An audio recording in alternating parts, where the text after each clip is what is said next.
Napakaganda ng aura ni Ate Guy sa huling larawan na ipinost ni Direk Adolf Alix sa kanyang Facebook. Fresh na fresh, maaliwalas at napakaganda ng ngiti ni Ate Guy. At tuwang-tuwa ang mga Noranians at mukhang back on track na naman ang superstar. Sa post ni Direk Adolf ay sinabi niya na may pinag-uusapan at binabalak silang collaboration na may kaugnayan sa isang iconic movie ni Ate Guy.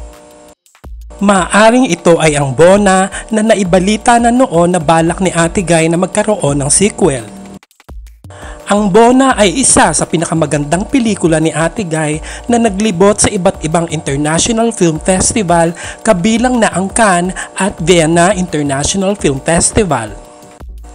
Itinuring din ito bilang isa sa best 100 movies in the world ng Museum of Tolerance sa Los Angeles, California, USA noong 1997.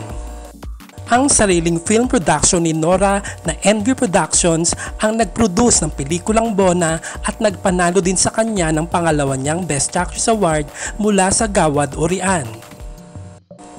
Pinuri din si Nora Aunor ng Berlin and Vienna-based film historian, critic, and programmer na si Barbara Worm sa pelikulang Bona at sinabihan siya ng The Awesome Nora Aunor.